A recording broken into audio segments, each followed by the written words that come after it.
welcome today. My name is Helen DeVries, and I am a transformation advisory for roofing contractors. I spent over 2 decades in the roofing industry, having my own roofing company. And so I come on here and I share with you a lot of things that I learned and a lot of ways that can help you and grow your business in the roofing industry. So today, our topic is roof inspections, the top 5 mistakes that roofers are making in roof inspections, and I would also say in customer service.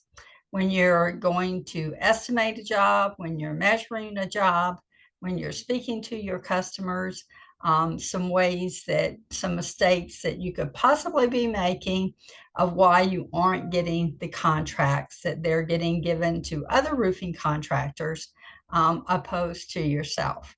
So we're going to explore some of those, and it may be some mistakes that you are making. Maybe you aren't making these mistakes, but it's always just a great reminder of how we can, improve our skills and learn about our roofing business and in growing our roofing business. So I am going to share with you a template that I have. So this is our PDF here. And each week when I put out a video, I do create a PDF for it. So if you would like a PDF, it is always in our new exclusive roofing community, Roof for Profits Academy. And so I have a lot of resources in there for you, videos, templates, all kinds of things in there for you.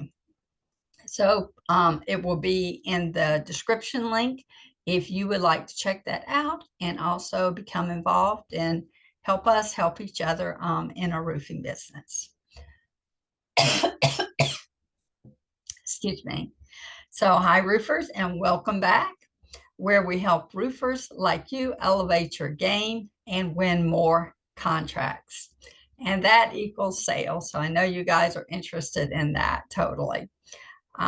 So today we're diving into the top 5 mistakes roofers make during inspections or just visiting your customers, giving out estimates and quotes that could be costing you jobs and costing you money and sales, because it does take money to pay someone to go out to look at a roof, to look at it on Eagle View, whatever source that you use to estimate a job and to see if, there's been hail damage, tornado damage, any warranty on that roof, any of those things. So this is going to be very helpful for you. It's kind of like a checklist you can go by. But the number 1 mistake here is inadequate preparation. First off, you want to make sure you have all the tools you need, everything in the truck you need, the right size ladder. If you do have to climb up on the roof, you want to just make sure that you're keeping your appointment, whatever time you told the customer you were going to be there, just to be sure and be there. And also beforehand, you can look up on Eagle View and some other apps and softwares to take a look at the house in real time, even to measure the house before you even get out there. And you could possibly see some areas that needs repairing before you even get there. Maybe the homeowner is not even aware of. So those are, some tips there. Of inadequate preparation is mistake number 1. So do you find yourself, making that mistake, just not being prepared, just hurrying around, and you got to get there and you're running late and all of these things? So make sure that you are prepared, okay? And use the resources that, we do have in the roofing industry. And I know a lot of roofers get these reports off of Roofer R as well.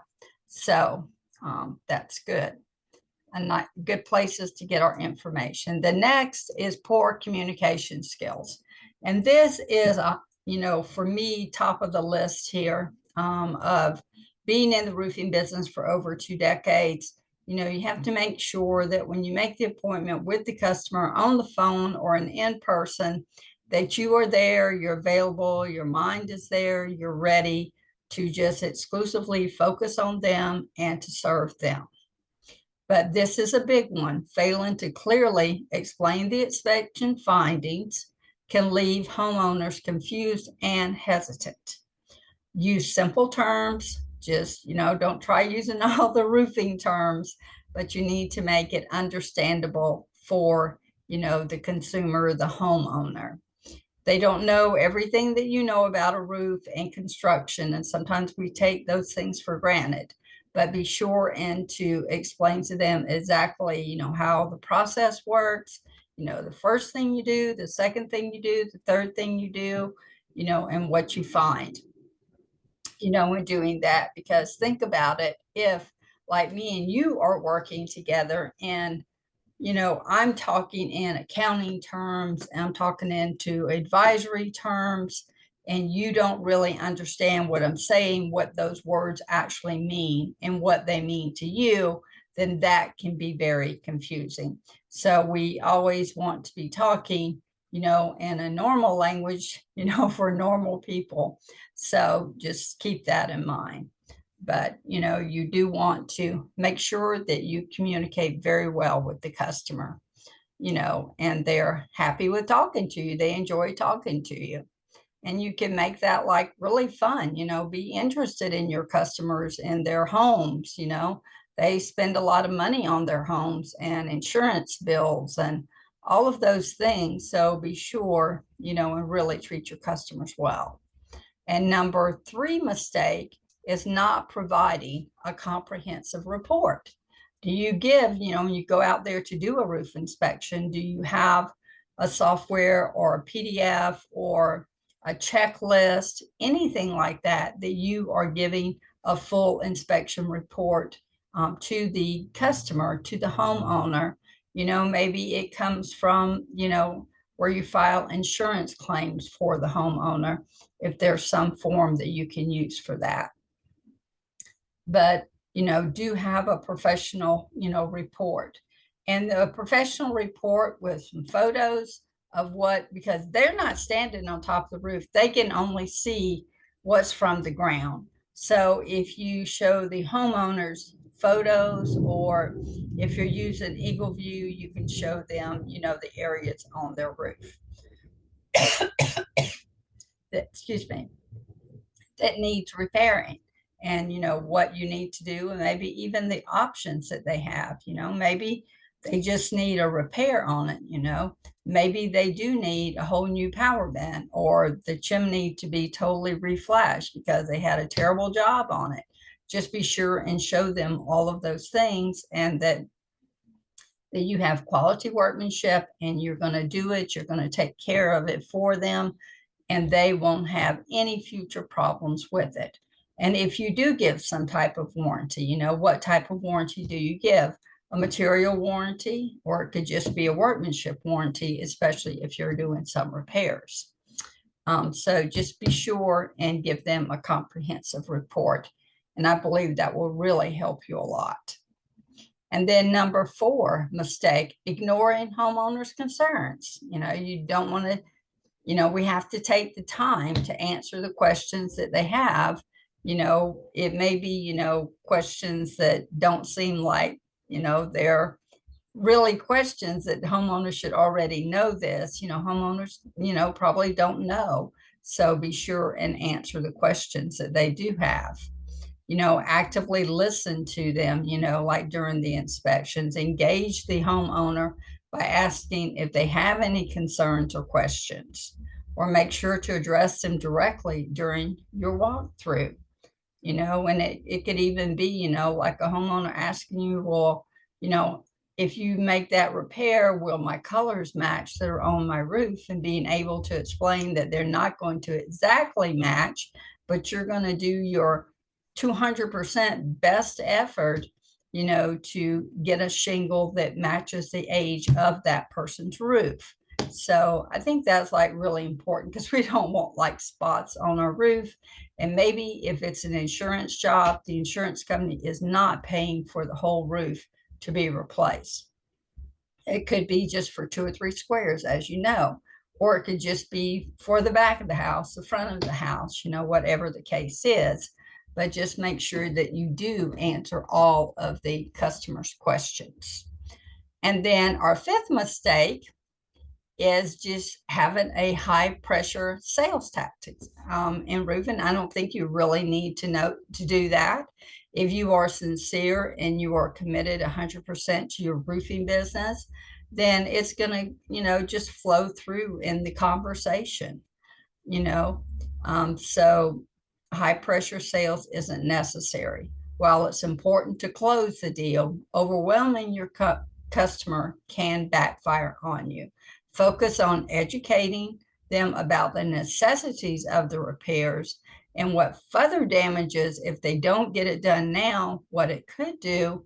And if, even say you don't have to have this done re-roofed right now, but I would say you need it, re-roofed in 3 to 6 months. And that's still a future job for you. So you're being like really honest with the customer. You're just not trying to get the job and get the contract, but you want to really, have great customer service. And, and it may seem like I'll share something with you that it may be kind of old school, but if when you're at the customer's house, if you are able, either if you have a computer and printer in your truck, then you could actually just print them up an estimate like right then, where you could hand it directly to them on paper, or you could directly email it to them. Or if you just have, maybe you aren't that advanced, maybe you just have a proposal that you keep copies of, and then you just write in whatever it is, as kind of a draft. This is an estimate, and when I get back to the office, I'm going to put together, your comprehensive report that, that when I looked at your roof today, and then I will send you, a specific contract. But this is kind of a draft for you of what we talked about today. And this is the price, and this is my warranty.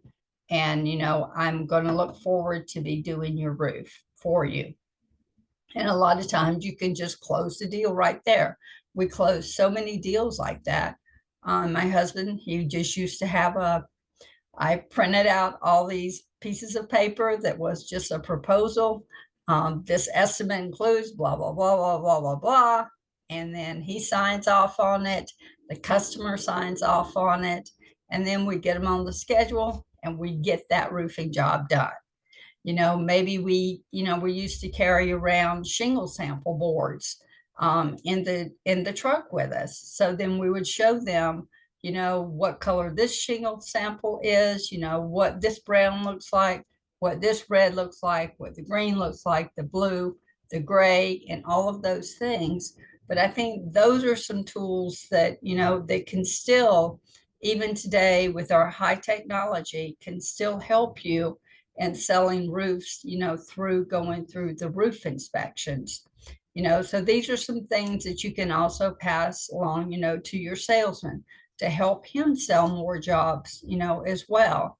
So that, he has a great income, you have a great income, and then your customer has an awesome job.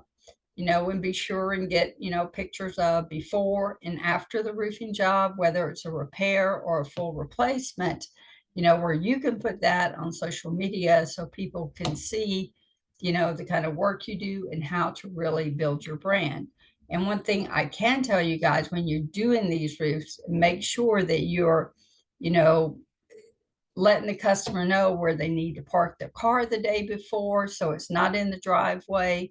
That you've picked up any nails on the ground, you're keeping the yard clean, especially the front yard clean, as clean as you can, when you're running the nail magnet to make sure they're not getting, nails in their tires, because I can tell you if a homeowner gets nails in their tires, they're not going to give you a very good referral. So, but those are some tips that, I learned in the roofing business and we applied in our roofing business. So I just want to share that with you. But avoiding these 5 mistakes will not only improve your inspection process, but also help you win more jobs. And that's what we want to do. For more tips and resources, join our free exclusive roofing community and academy, and we add new resources to help you learn and grow your roofing business. Every week I'm working on different things. So, whatever questions you have, please, put in our roofing community. And I'm in there posting every week. And I love school. I just moved over to school to start this membership. So it's just a few of us right now, but I am really excited to grow that community. But there's like different other things in school, different groups, for sales, for content management, for Google reviews. All the experts are in there, teaching you freely how to do all of these things. And a lot of times I know we say we can't afford this, or that's too much money or whatever to invest like right now, but a lot of those resources over there are free. And I love that community myself because it's people that are serious business owners. They want to learn more about their business, and they want to know how to grow their business and double, the revenue that they're at like right now. So I encourage you to, take my link, join our roofing group, and then also check out, some different groups that are in there. Alex Ramonzio is over there, and I really love a lot of his content too, and I've learned a lot from him. So I just encourage you guys to do that. But anyway, that's all I had for today, and I hope that that will help you in your roofing business and grow your roofing business, because I just, I love to help roofing contractors. I've lived the life, and I know how hard that work is, and the time that it takes, and time away from your families. And so we want to just, be the best we can in our roofing business. So thank you again. And I look forward to seeing you next week, and we will have a new topic for next week. All right. Take care and have a great week. Thank you.